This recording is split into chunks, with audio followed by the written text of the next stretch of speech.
9 things to let go for a better life, everyone. We live in a fast-paced world that often pushes us to chase more success, more approval, more stuff. But sometimes the secret to a better life isn't in what we gain, but in what we're willing to let go of. Today, I want to talk about 9 powerful things we can release in order to live more freely, more fully, and more joyfully, grouped into 6 key themes.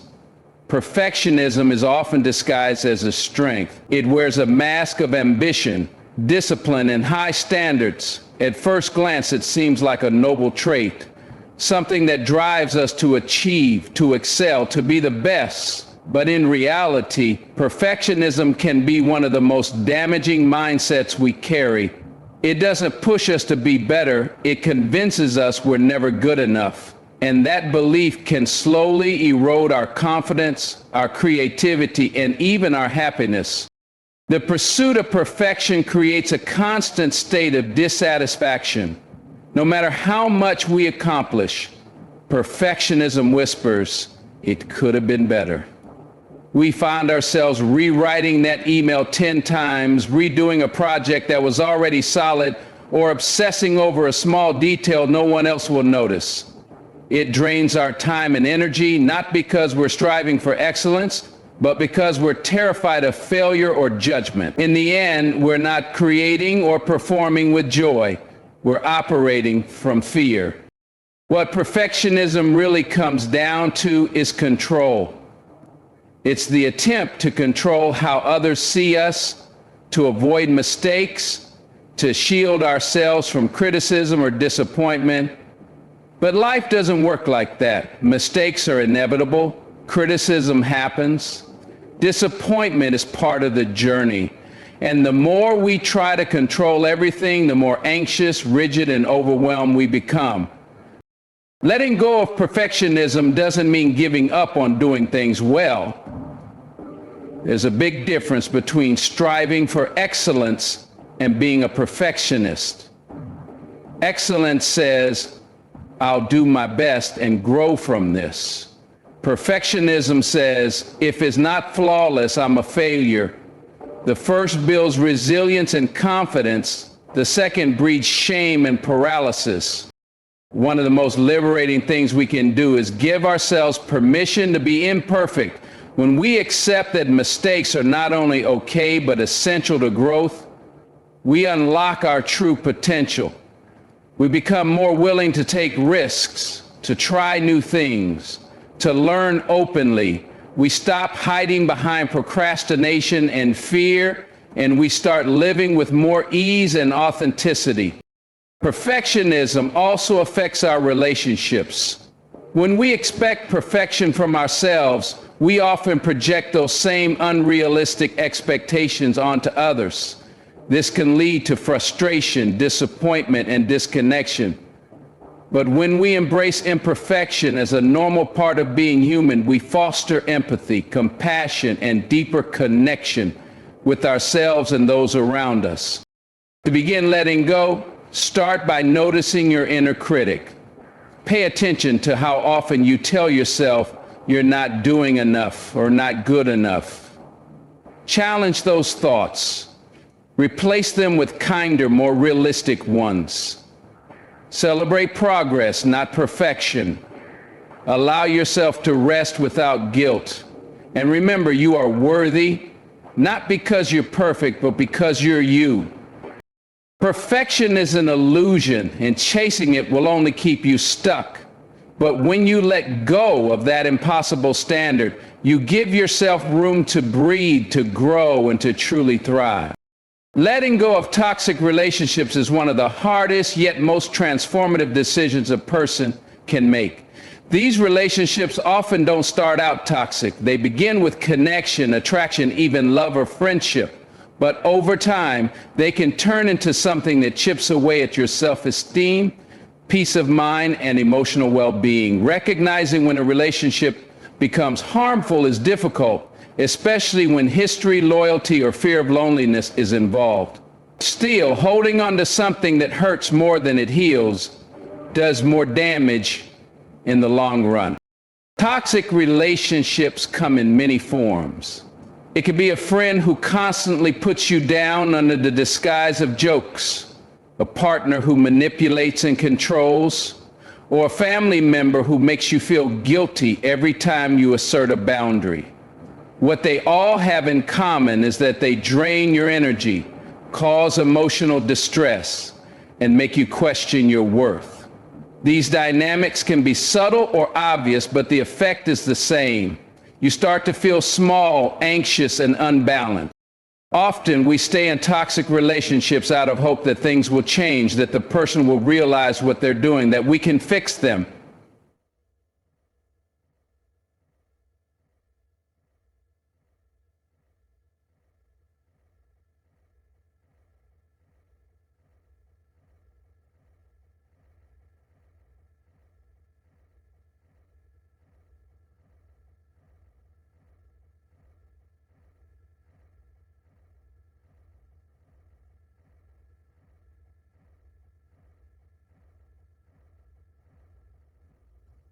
Against your desire to feel better than to feel differently. That would be completely contradictory to our hidden motives and desires are based on. Compared and contrast, look at the people you know and love.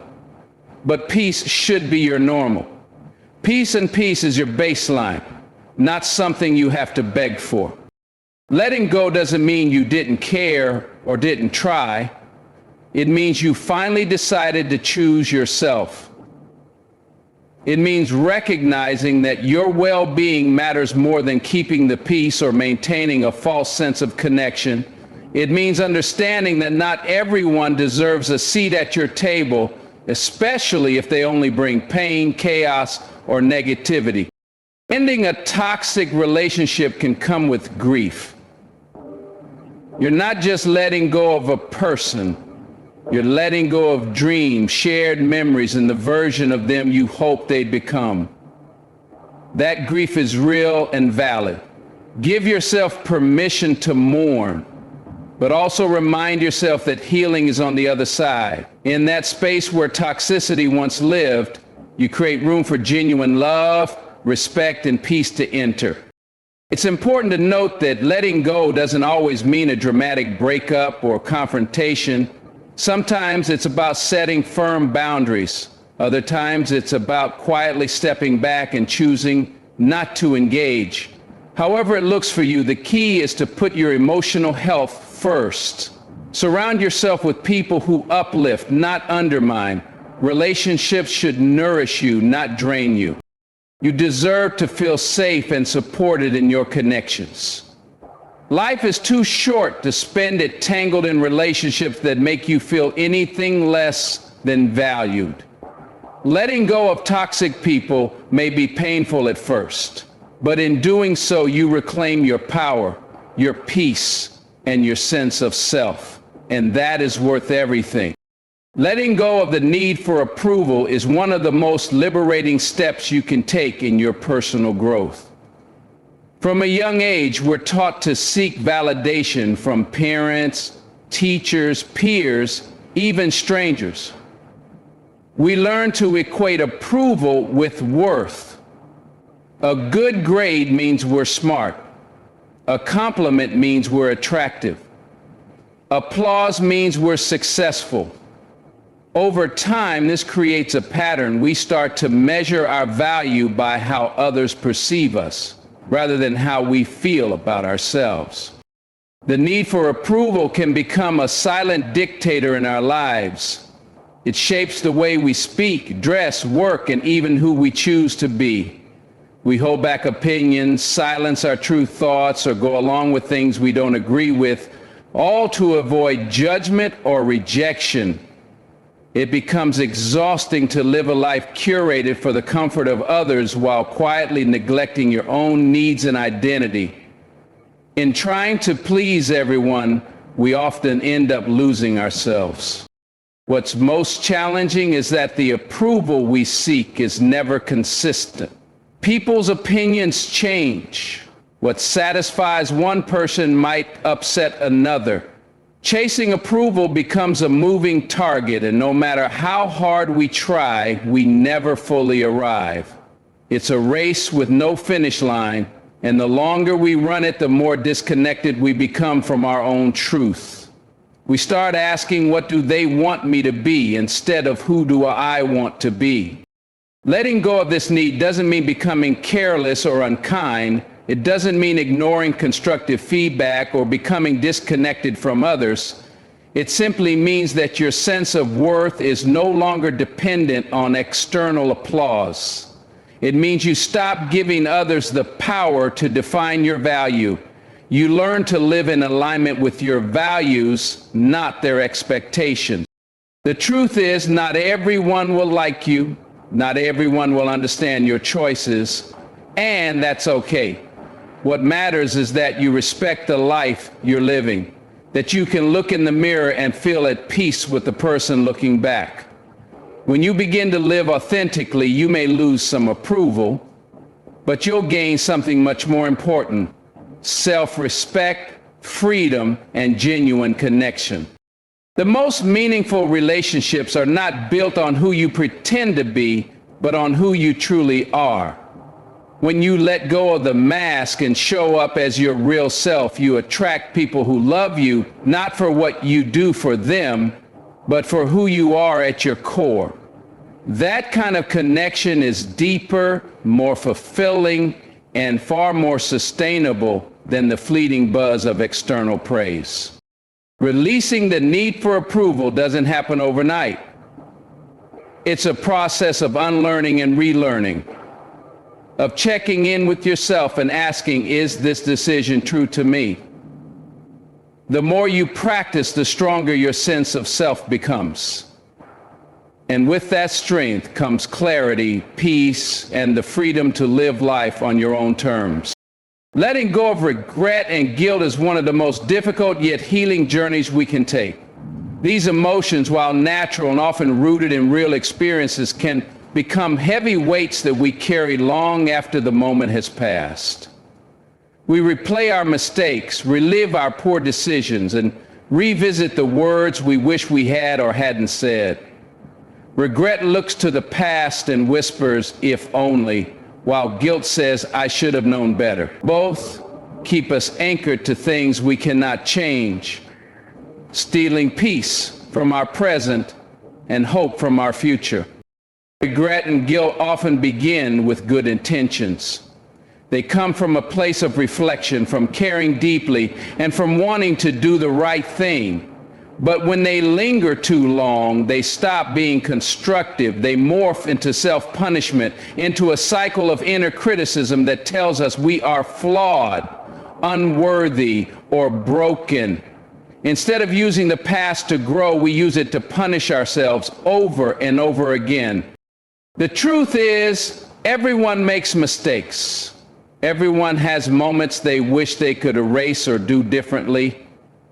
That's part of being human. What matters more than what we did is what we choose to do next. Growth doesn't come from endless shame. It comes from understanding, forgiveness, and the willingness to move forward. Regret can be a teacher, but it should never become a prison. Forgiving yourself doesn't mean forgetting or pretending it didn't happen. It means acknowledging your imperfections, taking responsibility where it's due, and still choosing to offer yourself compassion. It's realizing that you did the best you could with what you knew at the time. Hindsight is always clearer, but life doesn't give us scripts. It gives us experiences. And through those experiences, we learn, evolve, and become wiser.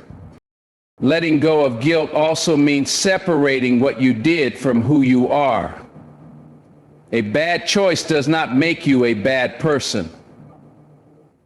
Carrying guilt forever doesn't make you more moral or more responsible. It just makes you tired. You deserve to grow beyond your past. You deserve to heal.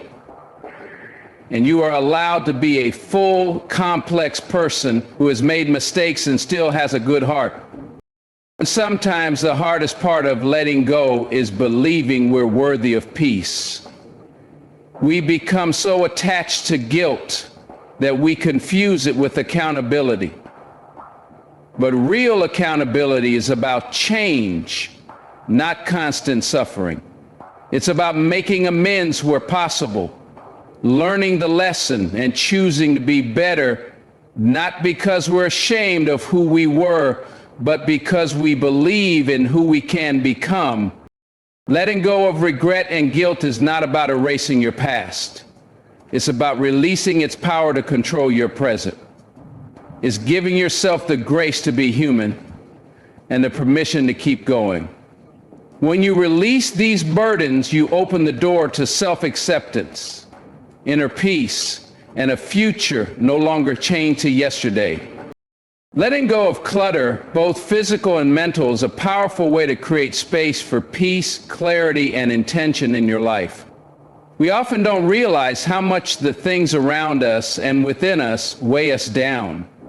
Physical clutter can fill our homes, our workspaces, and even our cars, while mental clutter fills our thoughts with worry, distractions, and unnecessary noise. Both forms of clutter can make us feel overwhelmed, anxious, and stuck, often without us even knowing the true source of our discomfort. Physical clutter doesn't just take up space, it steals energy. A room filled with too many things can feel chaotic and draining. It can make simple tasks more difficult and keep us from relaxing in our own environment. Every item we own demands a tiny piece of our attention, whether it's through maintenance, storage, or the guilt of not using it.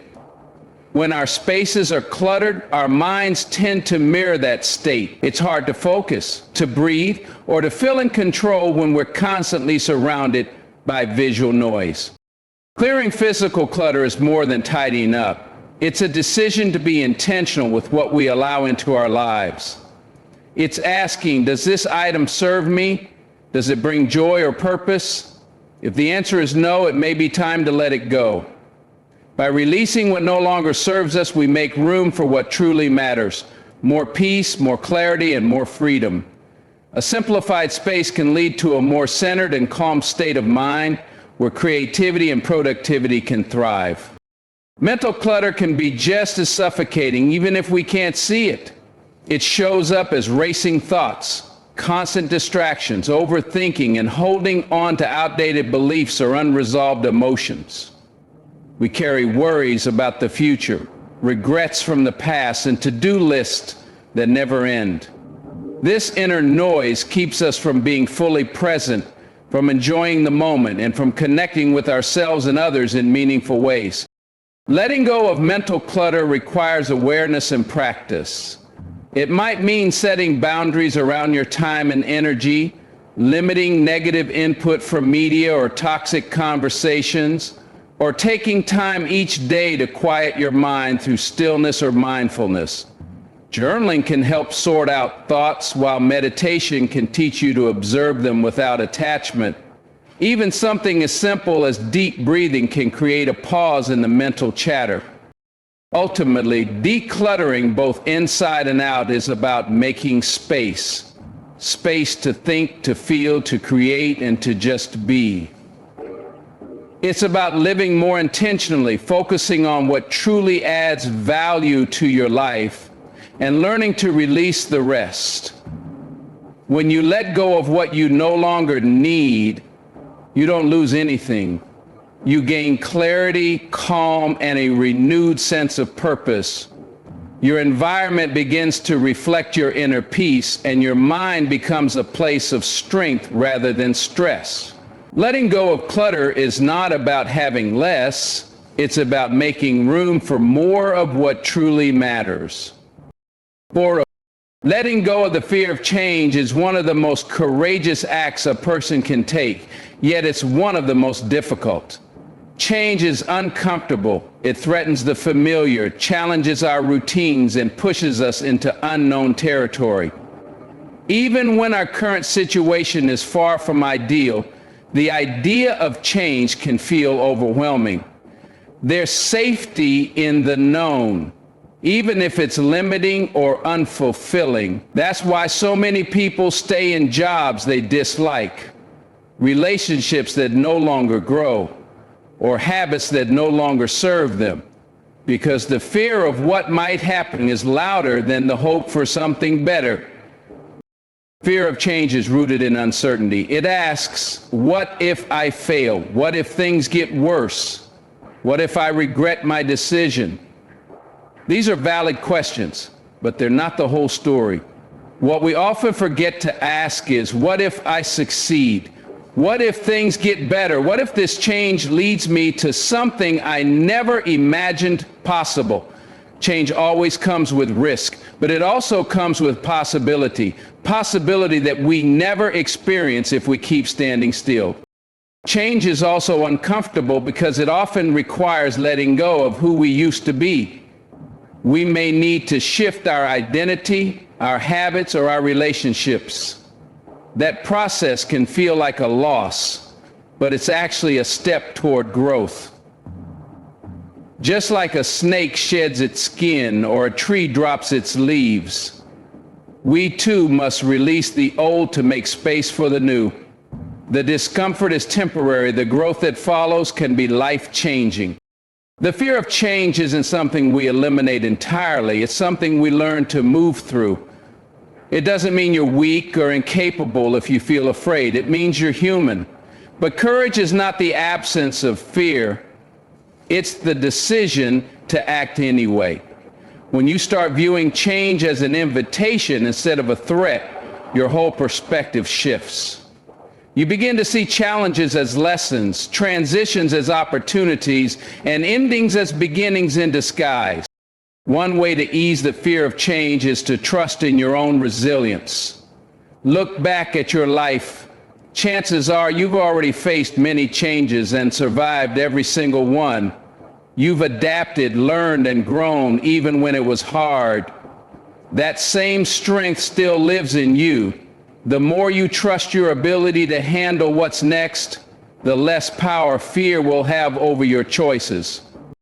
Letting go of the fear of change is about reclaiming your freedom. The freedom to evolve, to chase your dreams, to live a life that feels true. Change is the nature of life itself. Seasons change, people change, and we change too. When we embrace that reality instead of resisting it, we open ourselves to a richer, more meaningful experience. Life begins at the edge of our comfort zones, and sometimes the biggest transformations begin with a simple, brave decision to try something new.